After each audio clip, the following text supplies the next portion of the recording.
லௌதேத்தூர் இயேசுஸ் கிறிஸ்துஸ். இயேசு கிறிஸ்துவுக்கு புகழ். தமிழ் கூறும் நல்லுலகில் வாழும் அனைத்து அன்புள்ளங்களுக்கும் வத்திக்கான் வானொலியின் வணக்கம்.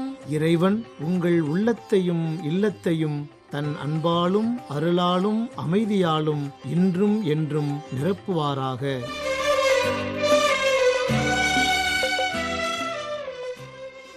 அன்பு நேயர்களே, வத்திக்கான் வானொலி இன்று உங்களுக்கு வழங்க இருப்பவை தடம் தந்த தகைமை, நேர்காணல் மற்றும் செய்திகள்.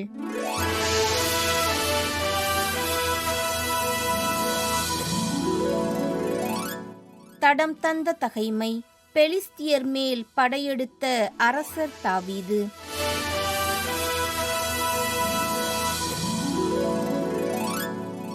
கெசேரில் பெலிஸ்தியரோடு போர் நடந்து கொண்டிருந்தது.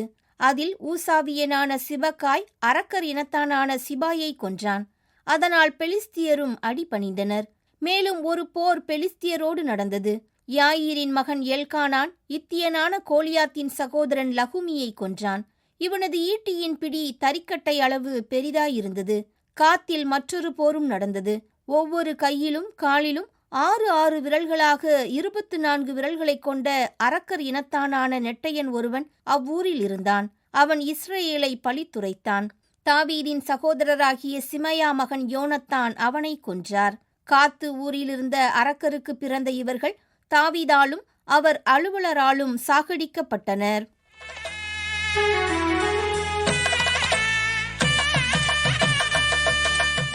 நேர்காணல். இளைஞர் பணிக்கான பயிற்சி பட்டறை அனுபவம்.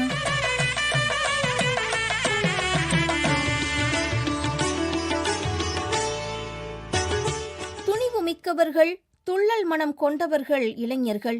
ஆற்றல் மிக்கவர்கள், அறிவுபூர்வமாக செயல்படுபவர்கள் அவர்கள். ஒவ்வொரு இளைஞரும் வீரர், உடையாத பாறை போன்ற உள்ளம் கொண்டவர். இத்தகைய இளைஞர்களின் சக்தி அதிகமாக கொண்ட நாடு இந்தியா. அதிலும் குறிப்பாக தமிழ்நாடு. நமது கத்தோலிக்க இளைஞர்களை இயேசுவின் பார்வையில் உருவாக்கும் பணியை முதன்மையாக கொண்டது நமது தமிழக கத்தோலிக்க தலத்திரு அவை. இளைஞராம் இயேசுவின் வழியில் புதிய சமூகம் படைக்க அயராது பணியாற்றி கொண்டிருக்கும் சிறப்பான தலத்திரு அவை. அவ்வகையில் தமிழ்நாடு கத்தோலிக்க இளைஞர்களை இயேசுவின் வழியில் உருவில் வளர்க்கும் வண்ணம் அண்மையில் நாகர்கோவிலில் நடைபெற்ற 12 நாட்கள் பயிற்சி பாசறை பற்றிய கருத்துக்களை இன்று நம்முடன் பகிர்ந்து கொள்ள இருப்பவர் அருள் சகோதரி சேசு பாக்கியம். புனித வியாகுல அன்னை மரியின் ஊழியர் சபையை சார்ந்த அருள் சகோதரி சேசு பாக்கியம் அவர்கள் தமிழ்நாடு கத்தோலிக்க இளைஞர்கள் பணிக்கான பயிற்சி பட்டறை பற்றிய கருத்துக்களை நம்மிடம் பகிர்ந்து கொள்ள உள்ளார். சகோதரி அவர்களை வத்திக்கான் வானொலி நேயர்கள் சார்பில் அன்புடன் அழைக்கின்றோம். வணக்கம் சகோதரி. அண்மையில் நடைபெற்ற இளைஞர்களுக்கான பயிற்சி பட்டறை பற்றி கூற முடியுமா? வத்திக்கான் வானொலி நேயர்களுக்கு வணக்கம். மே 19 முதல் மே 30 வரை ஆயர் இல்லத்தில், அருள்வாழ்வு இல்லத்தில் எங்களுக்கு 12 நாட்கள் இளைஞர் பயிற்சி பாசறை நடைபெற்றது. மிகவும் அருமையாக ஏற்பாடு செய்யப்பட்டிருந்தது. தமிழ்நாடு இளைஞர் பணிக்குழு இயக்குனர் அருட்திரு கும எடிசன் அவர்கள் எங்களோடு இருந்து எல்லா விதமான நிகழ்வுகளிலும் பலவிதமான கருத்துக்களை எடுத்துரைத்து அனைத்து நிகழ்வுகளிலும் நாங்கள் உயிர் துடிப்போடு பங்கெடுத்து கொள்ள எங்களோடு பயணித்த விதம் மிகவும் அருமையாக இருந்தது. நாங்கள் அருட்சகோதரிகள், இளைஞர்கள், இளம்பெண்கள் என ஏறக்குறைய 30 பேர் நாங்கள் அந்த பாசறையில் கலந்து கொண்டோம். முதல் நாள் எங்களை வரவேற்ற விதம் மிகவும் சிறப்பாக இருந்தது. மிக விரைவிலேயே நாங்கள் ஒவ்வொருவரும் வேறு வேறு துறவற சபைகள், வேறு வேறு மறை மாவட்டங்கள், இதற்கு முன்னால் யாரும் யாரையும் அறிந்திராத சமயங்களில் கூட விரைவிலேயே ஒரு தோழமை உணர்வோடு எல்லோரோடும் பழக முடிந்தது. சுமூகமான உறவோடு அனைவரோடும் இணைந்து செயல்பட முடிந்தது. இதற்கு காரணமாக அமைந்தவர் இளைஞர் பணிக்குழு இயக்குனர். நாங்கள் இறைவேண்டல் செய்து இந்த பயிற்சி பாசறையை ஆரம்பித்தோம். என்ன நோக்கத்திற்காக இந்த பயிற்சி பட்டறையானது நடைபெற்றது என்று எங்களுடன் பகிர்ந்து கொள்ளுங்களேன். இந்த கூட்டத்தினுடைய நோக்கம் என்ன என்று மிகவும் தெளிவாக எடுத்து கூறப்பட்டது. தொடர்ந்த பயிற்சி காலங்களில் ஒவ்வொரு நாளும் விதவிதமான தலைப்புகள் அனைத்தும் பள்ளிகளில் பயிலுகின்ற மாணாக்கர் மற்றும் இளைஞர்களை மையமாக வைத்தே அமைந்தது. அவர்களை நாம் உருவாக்குவது எப்படி, இந்த கால சூழலுக்கு ஏற்ப இளைஞர் இயேசுவை போல அவர்களை உருமாற்றுவது எப்படி, அதற்கு ஏற்றாற்போல் அவர்களோடு பயணிக்கின்ற இளைஞர் பணிக்குழுவில் இருக்கின்றவர்கள் தங்களை உருமாற்றிக் கொள்வது எப்படி என்று பல்வேறு கோணங்களில் கொடுக்கப்பட்ட கருத்துக்கள் மிகவும் உதவியாக இருந்தன. இளைஞர் பணிக்குழுவினுடைய வரலாறு சொல்லப்பட்டது.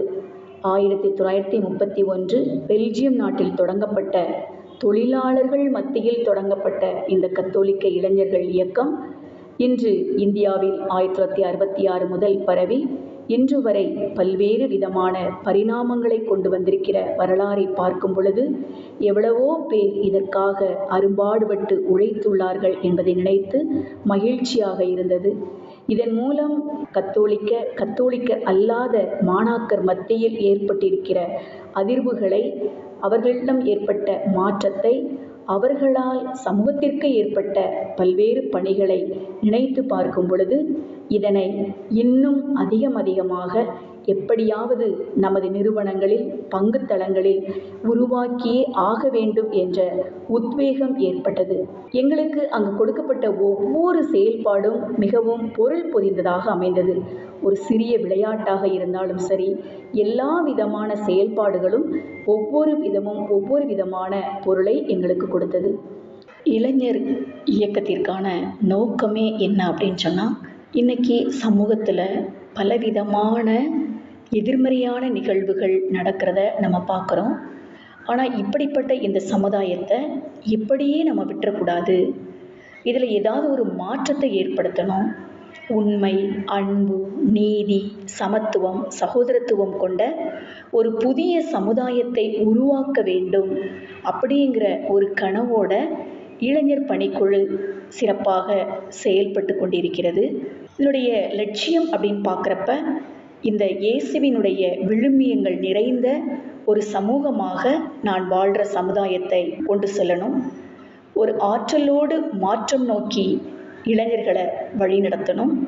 விடுதலை நோக்கிய ஒரு பயணமாக இது தொடர்ந்து பயணித்து, அதனால் தன்னை உருவாக்கி தன்னோடு வாழ்கின்ற பிறரை உருவாக்கி இந்த சமூகத்தில் ஒரு உருவாக்கத்தை ஏற்படுத்தணும்.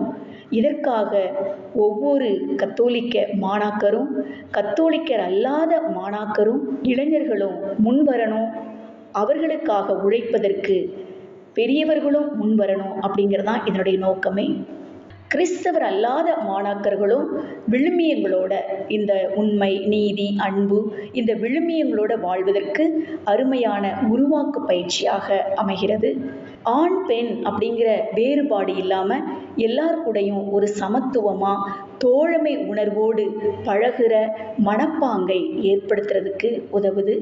சமூகத்தில் நல்லவற்றை, புதியனவற்றை, மானிட சமூகம் சிறப்பாக வாழ்வதற்கு தங்களது பங்களிப்பை கொடுத்த பல்வேறு நல்ல நபர்கள், வரலாற்று நபர்களை எடுத்து சொல்லி அவர்களைப் போல் ஏன் நாமும் செய்யக்கூடாது, நான் வாழ்கிற இந்த சூழலில் நான் எப்படி இதை அப்படியே கடந்து போகாமல் நல்லது ஆற்ற வேண்டும் என்ற அருமையான மனநிலையை உருவாக்குவதற்கு இந்த இயக்கம் ஒவ்வொரு இளைஞரையும் உந்து சக்தியாக செயல்படுகிறது. இப்பயிற்சி பட்டறையில் இளைஞர்களுக்கு கற்றுக் கொடுத்த விடயங்கள் என்ன? இந்த பயிற்சி பட்டறையிலிருந்து நீங்கள் கற்றுக்கொண்டது என்ன என்பது பற்றிய கருத்துக்களை எங்களுக்கு கொஞ்சம் கூற முடியுமா? நல்ல விழுமியங்களை நமக்குள்ளே உருவாக்கி அதன் அடிப்படையில் கட்டி எழுப்பப்பட்ட இறை நம்பிக்கையாக, அர்த்தமுள்ள நம்பிக்கையாக, செயல்பாடுகளுக்கு நம்மை அழைத்து செல்லுகின்ற இறை நம்பிக்கையாக இளைஞர் இயேசு மாற்றத்தை கொண்டு வந்தது போல வாழும் இடத்தில் மாற்றத்தை கொண்டு வரும் ஒரு அருமையான ஊக்க சக்தியாக இருப்பதற்கான பயிற்சிகள் கொடுக்கப்படுகிறது. ஆளுமை உருவாக்கம். இன்னைக்கு ஆளுமை சிதைந்த நிலையில் இருந்து விடுபட்டு தன்னை ஏற்றுக்கொள்ள, தனக்குள்ள திறன்களை கண்டுபிடிக்க, தனக்குள்ள திறன்களை கண்டுபிடித்து அதனை வளர்த்து கொள்ள, தன்னை போலவே பிறரும் மாண்புடையவர்கள், மதிப்பிற்குரியவர்கள் என்ற ஒரு பொதுநல பாங்கோடு அனைவரையும் ஏற்றுக்கொள்ள, இந்த சமூகத்திற்கு நல்லவற்றை ஆற்ற என்ற பல்வேறு திறன்களை கொண்ட ஆளுமை உருவாக்கம் கொடுக்கப்படுகிறது.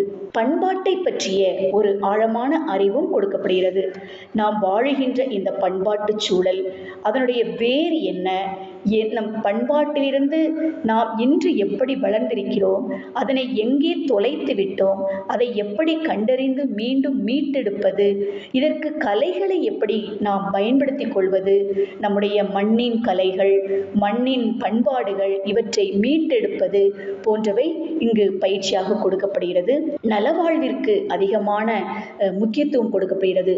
நலவாழ்வு அப்படின்னு சொல்லும் பொழுது உடல், மனம், உணர்வுகள், பிறரோடு கொள்ளும் உறவு அனைத்தும் ஆரோக்கியமாக இருப்பதற்காக நல்ல உணவு முறை, நல்ல பழக்க வழக்கங்கள், உடற்பயிற்சி, எல்லோரையும் சமமாக பாவிக்கக்கூடிய, சகோதர மனநிலையில் பாவிக்கக்கூடிய, பழகக்கூடிய ஒரு தோழமை உணர்வு, இவையெல்லாம் கொடுக்கப்படுகிறது.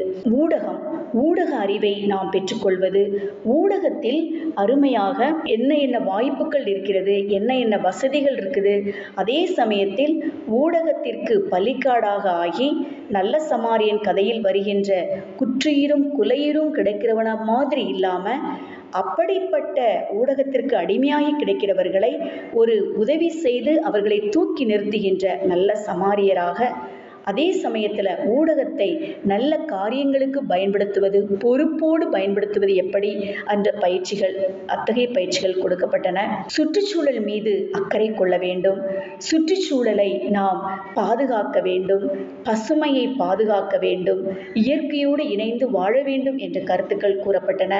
சமூக நீதி, இன்னைக்கு சாதி மறுப்பு, ஒவ்வொரு மனிதரும் முக்கியம், ஒவ்வொரு மனிதரும் கடவுளுடைய குழந்தை, ஒவ்வொருவரும் என்னுடைய சகோதரர், என்னுடைய சகோதரி என்று பார்த்து பழகக்கூடிய தன்மைகள் வரும் பொழுது இந்த சாதி உணர்வு காணாமல் போய்விடுகிறது என்ற ஒரு அருமையான தத்துவம் அழுத்தமாக கூறப்பட்டது.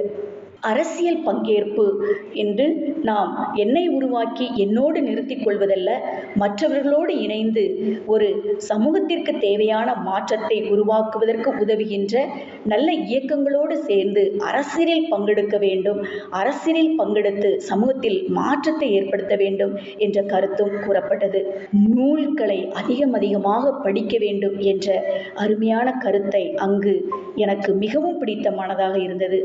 படிப்பதற்கென்று 1 மணி நேரம் ஒதுக்கி வைக்கப்பட்ட அந்த நேரம் மிகவும் புனிதமான நேரமாக நான் கருதினேன். எந்த அளவிற்கு அதிகமான உணவுப் பொருட்கள் ஒரு பக்கம் இருந்ததோ, அதே அளவிற்கு பலவிதமான தரப்பட்ட புத்தகங்கள் அங்கு வைக்கப்பட்டிருந்தன. நாங்கள் ஒவ்வொன்றையும் எடுத்து படிக்க, படித்ததை குழுவில் விவாதிக்க, படித்ததை எங்களுக்குள்ளாரையே அசை போட, அதனால் எங்களுக்குள்ளாரே ஏற்பட்ட மாற்றங்களை நாங்கள் உணர்ந்து கொள்ள பலவிதமான நூல்கள் பொதுவில் வைக்கப்பட்டன. இதன் மூலமாக திரு அவைக்கும், நம்முடைய துறவற சபைகளுக்கும், மறைமாவட்டங்களுக்கும், சமூகத்திற்கும் நல்லுணர்வோடு பணியாற்றுகின்ற இளைஞர்களை உருவாக்கும் தளமாக இவற்றை உருவாக்க வேண்டும் என அனைவரையும் வாழ்த்தி, அதையே எனது விருப்பமாகவும் இறைவேண்டலாகவும் முன்வைத்து எனது இந்த பகிர்வை நான் நிறைவு செய்கிறேன். நன்றி அருள் சகோதரி சேசுபாக்கியம் அவர்களே. உங்களது பணி சிறக்க எம் வத்திக்கான் வானொலி நேயர்கள் சார்பில் வாழ்த்துக்களும் ஜெபங்களும். இளைஞர் பணிக்கான பயிற்சி பட்டறை அனுபவம் என்ற தலைப்பில் இன்றைய நேர்காணலை உங்களுக்கு வழங்கியது வத்திக்கான் வானொலி.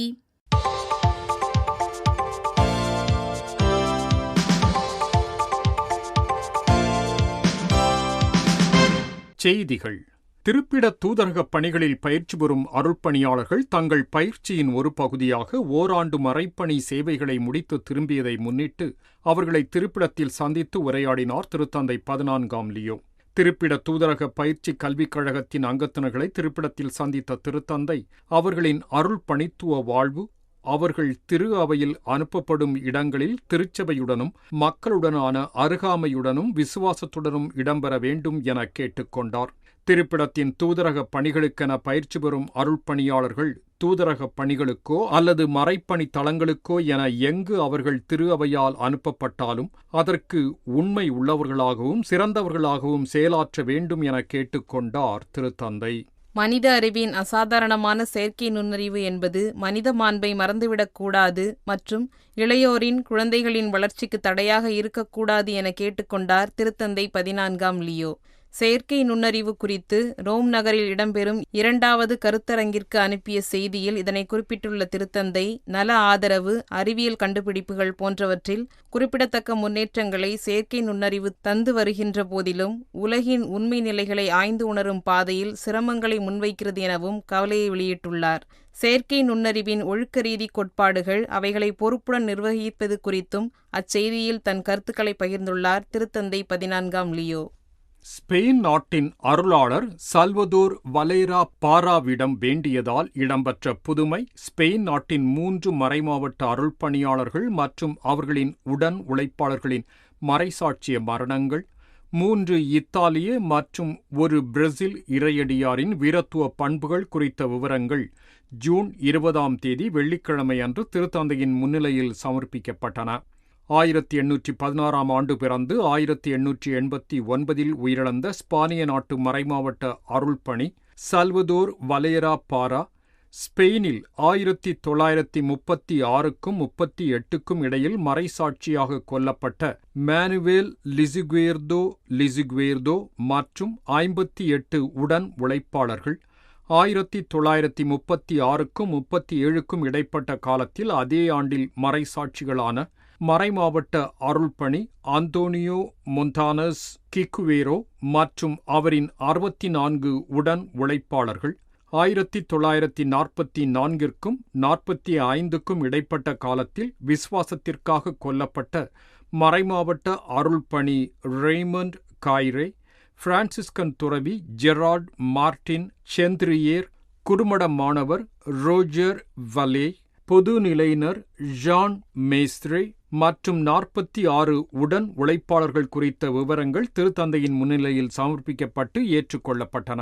ஜூன் 25ஆம் தேதி வியாழக்கிழமை காலை திருத்தந்தை 14ஆம் லியோ அவர்கள் வத்திக்கான் தொடர்புத் துறையின் ஒரு பகுதியாக கருதப்படும் வத்திக்கான் வானொலியின் சிற்றலைகள் மூலம் ஒலிபரப்பு செய்யப்படும் கூடம் அமைந்துள்ள சாந்தா மரியா தி கலேரியா என்ற இடத்திற்கு சென்று அங்கு தனது 43ஆம் ஆண்டு குருத்துவ அருள்பொழிவு நிறைவை குறிக்கும் ஒரு சிறிய வரவேற்பு நிகழ்ச்சியில் அங்குள்ள ஊழியர்களுடன் கலந்து கொண்டார்.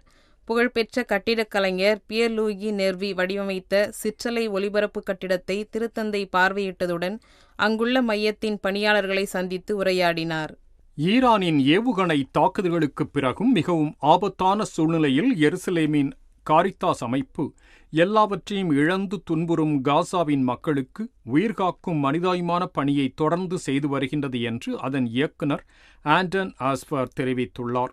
காசா பகுதியில் எருசலேம் காரித்தாஸ் 122 உறுப்பினர்களைக் கொண்ட குழுவை 10 மருத்துவ பிரிவுகளில் நியமித்துள்ளது என்றும் அவர்கள் அன்றாட குண்டு வீச்சுகளுக்கு இடையே ஒவ்வொரு நாளும் மரணங்களை சந்தித்துக் கொண்டு பணியாற்றி வருகின்றனர் என்றும் ஆஸ்பர் தெரிவித்துள்ளார். ஜூன் 18 புதனன்று திருத்தந்தையின் பொது மறைக்கல்வி உரையின் போது திருத்தந்தை 14ஆம் லியோ அவர்களை சந்தித்து உரையாடும் வாய்ப்பை பெற்ற கார்கிவின் ஆயர் பாவுலா கொன்சாருக் அவர்கள் கார்கிவின் அருள்பணியாளர்கள், துறவிகள், உக்ரேனிய மக்கள் என அனைவருக்கும் திருத்தந்தையின் ஆசிரை வேண்டி பெற்றதாகவும் அதை தனது துன்புறும் நாட்டிற்கு கொண்டு செல்வதாகவும் வத்திக்கான் செய்தி தொடர்பகத்தினரிடம் அளித்த நேர்காணல் ஒன்றில் தெரிவித்துள்ளார்.